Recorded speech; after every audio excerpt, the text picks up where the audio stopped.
Kagulat World. Buong United Kingdom ang unti-unting naakit ngayon sa pangalan ni Alexandra Ayala.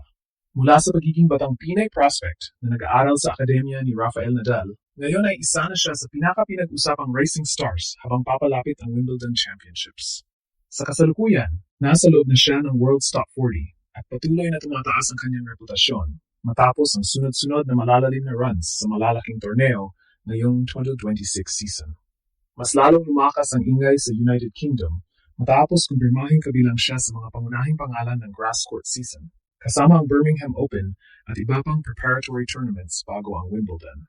Sa ilang entry lists, naging isa pa siya sa highest-ranked players sa draw, isang bagay na halos imposibleng isipin lamang ilang taon ang nakalipas para sa isang Filipina tennis player. Ang mas nakakagulat, hindi lang siya basta participant. Maraming international tennis observers ang naniniwalang may kakayahan siyang gumawa ng malalim na Wimbledon run dahil sa kanyang mabilis na improvement, confidence laban sa elite opponents, at agresibong all-court style na bagay sa modernong grass-court tennis.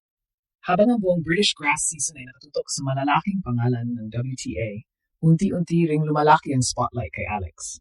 Dahil sa bawat torneo na kanyang nilalaro, hindi na lamang siya kinakatawan ng Pilipinas. Kinakatawan na rin niya ang bagong henerasyon ng women's tennis.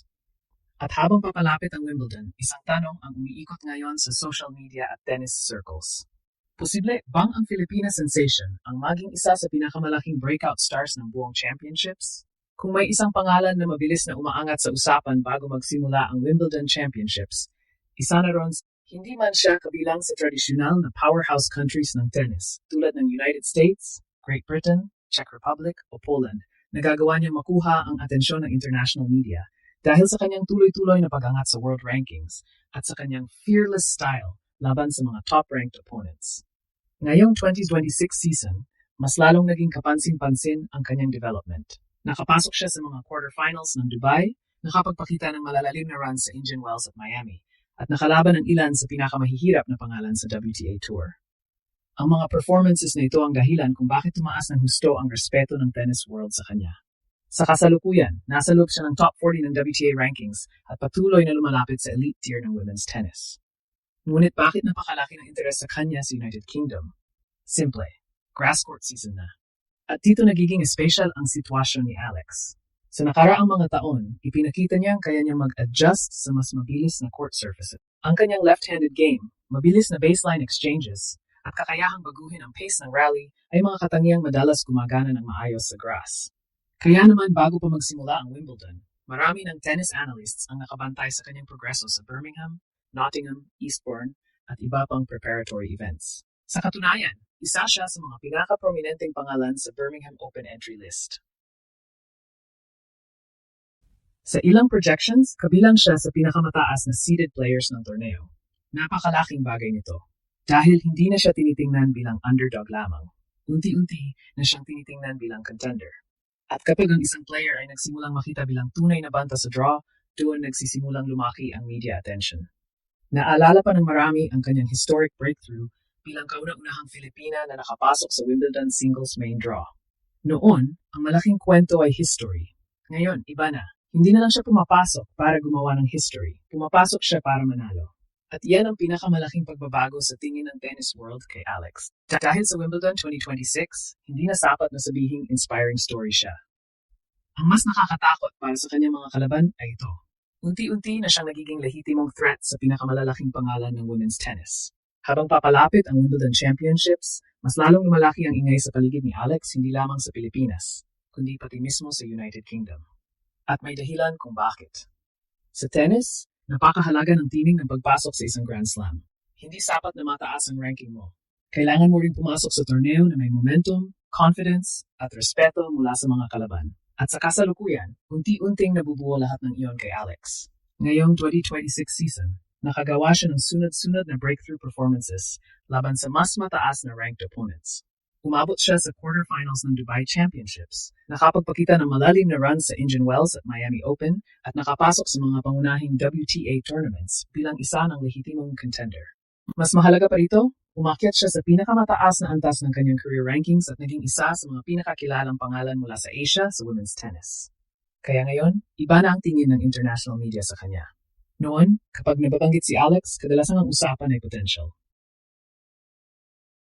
Ngayon, resulta na. Noon, future star. Ngayon, actual threat. At habang nagsisimula ang grass court swing sa United Kingdom, mas lalong nagiging paborable ang sitwasyon para sa Filipina sensation. Maraming observers ang naniniwala na ang kanyang left-handed style ay may kakayahang magdulot ng problema sa maraming players sa grass. Dahil mabilis ang surface, mahalaga ang maagang pagkuha ng bola, aggressive returns, at pagbabago ng angles, mga bagay na matagal ng bahagi ng laro ni Alex. Kaya hindi na nakakagulat na naging isa siya sa pinakamalaking pangalan sa Birmingham Open entry list, kung saan siya pa nga ang nakalista bilang number 1 seed sa women's draw. Isipin ninyo yon, isang Filipina, top seed sa isang malaking grass court tournament sa United Kingdom. Ilang taon lamang ang nakalipas, parang napakalayong pangarap niyan. Ngunit ngayon, realidad na. At dahil secured na rin ang kanyang Wimbledon main draw position, mas lalong lumalaki ang excitement ng tennis fans sa posibleng mangyari kapag nagsimula na ang championships. Sa katunayan, hindi na lamang UK media ang nakatingin sa kanya. Pati mga tennis fans mula Europe, Asia, at maging North America ay nagsisimula ng mag-usap tungkol sa posibilidad ng isang malaking Alex breakthrough sa All England Club. Dahil sa bawat laban niya ngayong taon, may bagong mensahe siyang ipinapadala sa tennis world. Hindi na siya simpleng underdog story. Hindi na siya basta rising star. Unti-unti nang nabubuo ang imahe ng isang player na kayang gulatin ang pinakamalaking pangalan sa Wimbledon. At kapag nangyari iyon sa pinakamalaking grass court stage sa mundo, maaring hindi lang United Kingdom ang magulat. Maaring buong tennis world mismo ang mapatingin kay Alex. Sa huli, may dahilan kung bakit patuloy na lumalaki ang atensyon kay Alex habang papalapit ang Wimbledon Championships. Hindi ito dahil lamang sa pagiging Filipina niya o dahil sa inspiring na kwento ng kanyang pag-akyat mula junior ranks hanggang sa pinakamalalaking torneo sa mundo. Ang tunay na dahilan ay simple. Pinatutunayan niya sa bawat laban na kaya niya makipagsabayan sa mga pinakamahusay na manlalaro sa WTA Tour. Mula sa kanyang breakthrough performances sa malalaking events hanggang sa pag-angat sa world rankings, malinaw na nasa bagong yugto na ng kanyang career si Alex. Hindi na siya pumapasok sa mga torneo para lamang makuha ng experience. Pumapasok siya para manalo at gumawa ng malalim na kampanya laban sa mga elite players ng mundo. At habang nagsisimula ang grass court season sa United Kingdom, perpekto ang teaming ng kanyang pagdating. Ang kanyang agresibong laro, kaliweteng atake, at lumalakas na kumpiyansa ay maaring maging susi sa isang espesyal na Wimbledon run.